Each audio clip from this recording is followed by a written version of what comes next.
السلام علیکم ورحمۃ اللہ. بسم اللہ الرحمن الرحیم. الحمد للہ وحدہ والصلاۃ والسلام علی من لا نبی بعد. ام المومنین حضرت حبیبہ سلام اللہ ورضوانہ علیہا حضرت جویریہ سلام اللہ ورضوانہ علیہا کے نکاح کے تقریباً 2 سال بعد آپ صلی اللہ علیہ وسلم نے حضرت حبیبہ سلام اللہ ورضوانہ علیہا سے نکاح فرمایا. حضرت حبیبہ ابوسفیان رضی اللہ تعالیٰ عنہ کی بیٹی تھیں جو سالہ سال مسلمانوں سے جنگ کرتے رہے اور بالآخر فتح مکہ کے موقع پر اسلام لے آئے اور مسلمان ہو گئے. آپ سلام اللہ رضوانہ علیہ کا کاتب وحی حضرت امیر معاویہ رضی اللہ تعالیٰ عنہ کی سگی بہن ہیں. آپ سلام اللہ رضوانہ علیہ اپنی کنیت حبیبہ سے معروف تھی اور نام راج قول کے مطابق رملہ تھا. اسی طرح آپ سلام اللہ رضوانہ علیہ کے والد اپنی کنیت ابوسفیان سے مشہور تھے اور جبکہ ان کا نام سخر تھا، اور آپ سلام اللہ رضوانہ علیہ کے دادا کا نام حرب تھا. آپ کے والد حضرت ابوسفیان جو بعد میں مسلمان ہو گئے تھے قریش کے نامور سردار تھے. ایک مدت تک مسلمانوں کے خلاف جنگوں میں شریک رہے اور بلکہ جنگوں کی قیادت بھی کی. آخرکار اسلام کا جب غلبہ ہوا اور مکہ فتح ہوا تو آپ بھی مشرب اسلام ہوئے رضی اللہ عنہ و ارضاہ. آپ رضی اللہ تعالی عنہ کی والدہ کا نام صفیہ اور نانا کا نام ابو العاص بن امیہ تھا. آپ کی والدہ صفیہ حضرت امیر المومنین عثمان بن عفان رضی اللہ تعالی عنہ کی پھوپھی تھیں. حضرت حبیبہ رسول اللہ صلی اللہ علیہ وسلم کی بعثت سے تقریباً 17 سال پہلے، یعنی جس سال رسول اللہ صلی اللہ علیہ وسلم نے نبوت کا اعلان کیا تھا، اس وقت آپ سلام اللہ رضوانہ علیہ کی عمر تقریباً 17 برس تھی. حضرت حبیبہ کا پہلا نکاح عبید اللہ بن جہش سے ہوا تھا. یہ ام المومنین حضرت زینب بنت جہش رضی اللہ تعالی عنہ کے بھائی تھے اور شروع زمانے میں ہی اسلام کی دعوت پر مسلمان ہو گئے تھے. اور ساتھ ہی ان کی یہ بیوی رملہ حبیبہ رضی اللہ تعالی عنہ نے بھی اسلام قبول کر لیا تھا، جبکہ ابوسفیان ابھی تک مسلسل کفر کا علم بردار ہوئے اور مسلمانوں کے خلاف برسر پیکار تھے. اس لیے حضرت رملہ رضی اللہ تعالی عنہ نے اپنے والد کے ظلم و ستم سے بچنے کے لیے اپنے شوہر کے ساتھ دیگر مسلمانوں کے ہمراہ حبشہ کی طرف ہجرت فرمائی. مسلمانوں کی یہ دوسری ہجرت تھی. ہجرت کے وقت یہ حاملہ تھیں اور وہاں حبشہ میں ہی اسی حمل سے اللہ سبحانہ وتعالیٰ نے ان کو ایک بیٹی عطا فرمائی جس کا نام حبیبہ رکھا، اور اسی بیٹی کی نسبت سے آپ سلام اللہ رضوانہ علیہ کی کنیت بھی حبیبہ ہے. ابھی وہیں حبشہ ہی میں قیام پذیر تھیں کہ آپ رضی اللہ تعالی عنہ کے شوہر عبید اللہ بن جہش نعوذ باللہ مرتد ہو کر عیسائی ہو گئے. اس کے عیسائی ہونے سے پہلے حبیبہ رضی اللہ تعالی عنہ کو ایک خواب میں نہایت بری اور بگڑی ہوئی صورت میں دکھایا گیا. اگلے دن معلوم ہوا کہ اس نے عیسائی مذہب کو قبول کر لیا. حبیبہ رضی اللہ تعالی عنہ نے اس کے سامنے ایک خواب کا بھی بہت ذکر کیا اور دوبارہ اسلام کی طرف لوٹ آنے کے لیے بہت دعوت دی، مگر اس نے نہ مانا اور شراب نوشی میں منہمک ہو گیا، حتیٰ کہ اسی حالت کفر میں وہ وہیں حبشہ میں ہی مر گیا. اس نے حبیبہ رضی اللہ تعالیٰ عنہ کو بھی عیسائیت کی دعوت دی تھی، مگر یہ اسلام سے نہ ہٹی. حبیبہ رضی اللہ تعالیٰ عنہ حضور صلی اللہ علیہ وسلم کے ساتھ نکاح کا واقعہ خود بیان فرماتی ہیں کہ جب میرے شوہر عبید اللہ بن جہش کا انتقال ہو گیا اور میں وہیں حبشہ میں ہی تھی تو میں نے ایک خواب میں دیکھا کہ کوئی مجھے کہہ رہا ہے اے ام المومنین. یہ خواب دیکھ کر میں چونک گئی اور پھر میں نے اس کی تعبیر میں یہ سمجھی کہ انشاءاللہ مجھے رسول اللہ صلی اللہ علیہ وسلم کی زوجیت کا شرف حاصل ہوگا. اس کے بعد ہوا بھی ایسے ہی.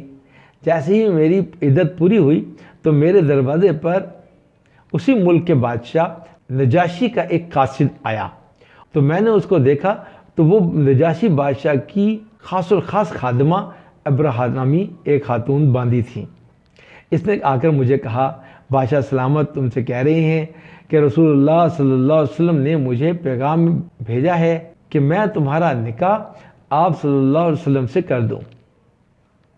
یہ سنتے ہی حضرت حبیبہ سلام اللہ رضوانہ علیہا نے پیغام لانے والی باندی کو دعا دی، اللہ تمہیں بھی خیر کی خوشخبریاں سنائے، اور اسی خوشی میں اپنے کنگن، اپنے پازیب، اپنی انگوٹھی سب اس باندی کو بطور انعام دے دیے۔ اس باندی نے کہا بادشاہ صاحب یہ بھی کہہ رہے ہیں کہ اپنے نکاح کا کسی کو وکیل مقرر کر دو۔ چنانچہ آپ سلام اللہ رضوانہ علیہ نے اپنے ایک رشتہ دار خالد بن سعید رضی اللہ تعالیٰ عنہ کو وکیل مقرر کر دیا، جو اس وقت وہیں حبشہ میں مقیم تھے۔ جب شام ہوئی تو نجاشی نے حضرت جعفر بن ابی طالب رضی اللہ تعالیٰ عنہ اور ان کے سمیت حبشہ میں مقیم تمام مسلمانوں کو بلوایا اور ان کی موجودگی میں توحید اور رسالت کا اقرار پر مشتمل ایک خطبہ پڑھا۔ خطبے کے بعد کہا، مجھے رسول اللہ صلی اللہ علیہ وسلم نے یہ پیغام بھیجا ہے کہ میں حبیبہ بنت ابوسفیان کے ساتھ ان کا نکاح کرا دوں۔ تو ازرہ تعمیل میں نے حبیبہ کے ساتھ ان کا نکاح کر دیا، اور میں نے خود اس کا مہر 400 دینار، جس کی مالیت آج جبکہ سونے کا بہاؤ بہت گر چکا ہے تقریباً 75 لاکھ روپے بنتی ہے، مقرر کیا۔ ادھر حضرت حبیبہ رضی اللہ تعالی عنہ کے نامزد وکیل خالد بن سعید اٹھے اور خطبہ پڑھ کر رسول اللہ صلی اللہ علیہ وسلم کی فرمائش کے پیش نظر میں نے حبیبہ بنت ابوسفیان کا نکاح آپ صلی اللہ علیہ وسلم سے کر دیا۔ اللہ تعالیٰ رسول اللہ صلی اللہ علیہ وسلم کو اس نکاح میں برکت عطا فرمائے، آمین۔ نکاح ہو گیا اور نجاشی نے مہر کے جو دینار تھے وہ خالد بن سعید رضی اللہ تعالیٰ عنہ کے حوالے کر دیے۔ چونکہ نکاح منعقد ہو چکا تھا اس لیے لوگ اٹھ کر جانے لگے۔ نجاشی نے ان کو رکنے کو کہا اور کہا تشریف رکھیے، انبیاء علی نبینا علیہ الصلوۃ والسلام کی یہ سنت ہے کہ ان کے نکاح کے بعد ولیمے کا کھانا کھلایا جاتا ہے۔ اس کے بعد اس نے کھانا منگوایا اور لوگ کھانا کھانے سے فارغ ہو کر واپس گئے۔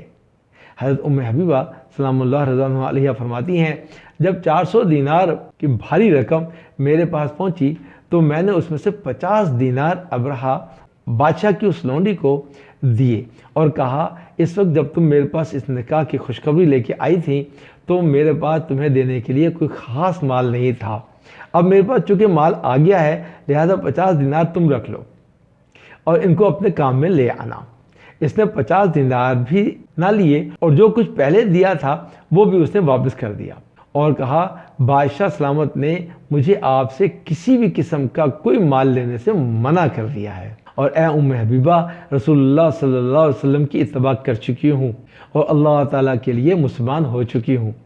چنانچہ جب صبح ہوئی تو بادشاہ سلامت اور بادشاہ کی بیویوں کی طرف سے بہت ساری خوشبوئیں تحفے میں لے کر میرے پاس آئی۔ اس کے بعد اس نے آ کے مجھ سے کہا، میری آپ سے ایک گزارش ہے، ایک درخواست ہے کہ رسول اللہ صلی اللہ علیہ وسلم کی خدمت میں میرا سلام عرض کرنا اور یہ بھی بتلانا میں ان کے دین کی اتباع کر چکی ہوں۔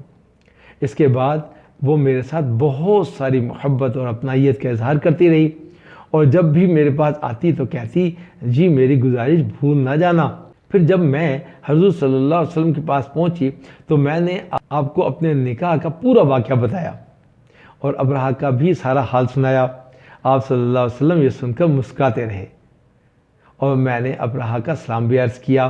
آپ صلی اللہ علیہ وسلم نے جواب میں فرمایا، وعلیہا السلام ورحمۃ اللہ وبرکاتہ۔ بہرحال نکاح کے اگلے دن نجاشی نے حضرت حبیبہ سلام اللہ رضوانہ علیہ کو مختلف قسم کے عطریات اور سامان جہیز دے کر عزت و احترام و تکریم کے ساتھ حضرت شرجیل بن حسنہ رضی اللہ تعالیٰ عنہ کے ہمراہ مدینہ طیبہ کی طرف روانہ فرمایا۔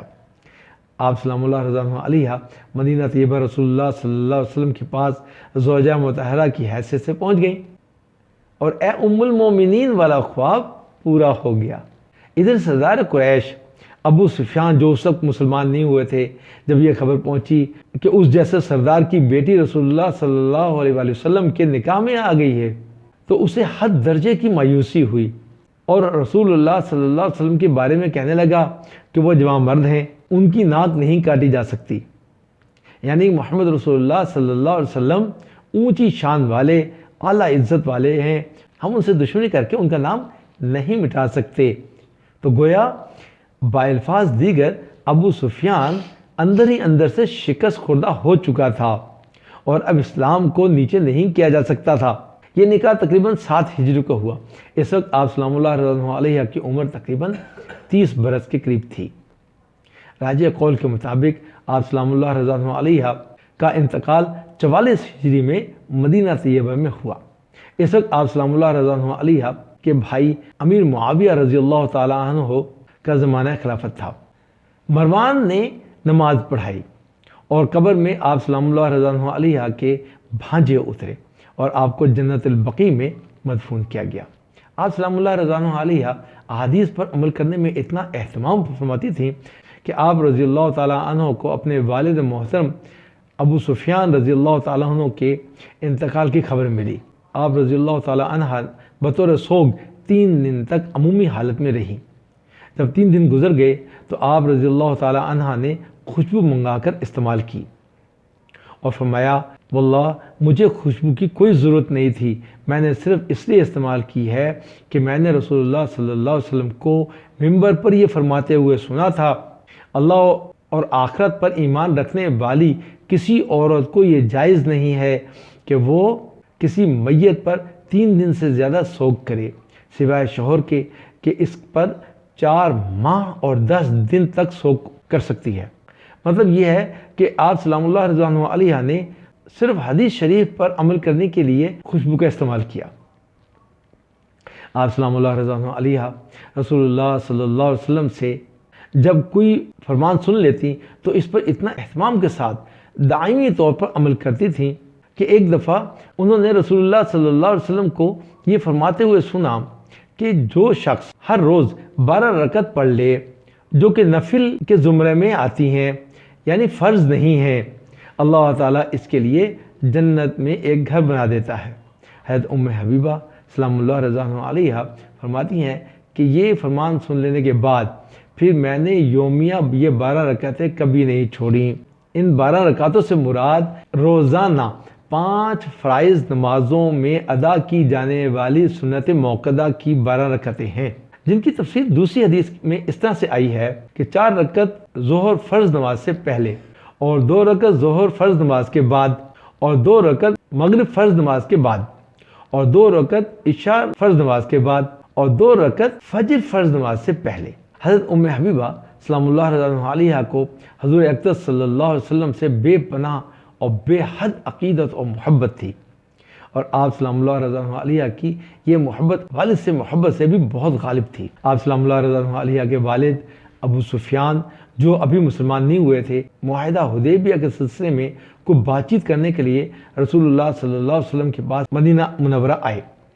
آپ صلی اللہ علیہ وسلم سے بات چیت سے فارغ ہو کر اپنی بیٹی حبیبہ سے بھی ملنے کے لیے ان کے گھر گئے۔ وہاں جا کر جو بستر بچھا ہوا تھا اس پر بیٹھنے لگے تو حبیبہ سلام اللہ علیہ نے فوراً وہ بستر لپیٹ دیا اور ان کو اس پر نہ بیٹھنے دیا۔ یہ عجیب منظر دیکھ کر ابوسفیان بولے، بیٹی تم نے مجھے اس بستر کے لائق نہیں سمجھا یا یہ بستر میرے لائق نہیں ہے؟ اس پر حبیبہ سلام اللہ علیہ نے فرمایا، یہ اللہ کے رسول صلی اللہ علیہ وسلم کا بستر ہے اور تم ناپاک مشرک آدمی ہو، تم اس مقدس بستر پر کیسے بیٹھ سکتے ہو؟ اس پر ابوسفیان کہنے لگے، میرے بعد تو تیرے اندر شر اور فساد آ گیا ہے۔ آپ سلام اللہ علیہ کوئی حقوق العباد کی اتنی ادائیگی کا بہت فکر تھی کہ آپ سلام اللہ علیہ نے اپنی موت سے چند عرصہ پہلے حضرت عائشہ سلام اللہ علیہ کو اپنے پاس بلایا اور ان سے کہا، میرے اور آپ کے درمیان سوکنوں والا تعلق تھا، اس بارے میں جو کوتاہی ہوئی ہو اللہ تعالیٰ اس پر ہم دونوں سے درگزر فرمائے، آپ بھی مجھے معاف کر دیں۔ حضرت عائشہ سلام اللہ علیہ نے کہا، میری اللہ تعالیٰ سے دعا ہے کہ وہ آپ سے معافی و درگزر والا معاملہ فرمائے گا، میری طرف سے تو سب معاف ہے۔ یہ سن کر حضرت حبیبہ سلام اللہ علیہ حضرت عائشہ سلام اللہ علیہ سے کہا، تم نے مجھے خوش کیا، اللہ تعالیٰ تمہیں خوش رکھے۔ اس کے بعد حضرت حبیبہ سلام اللہ علیہ نے امی جان حضرت سلمہ سلام اللہ علیہ کو بلایا اور ان سے بھی یہی گفتگو کی جو کہ حضرت عائشہ سلام اللہ رضوانہ علیہا سے کی تھی۔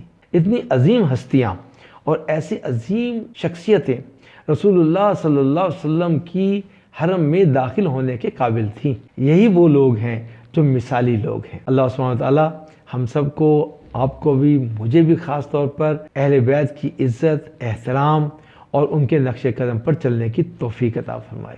انشاءاللہ اگلی ویڈیو میں ملاقات ہوگی۔ السلام علیکم ورحمۃ اللہ۔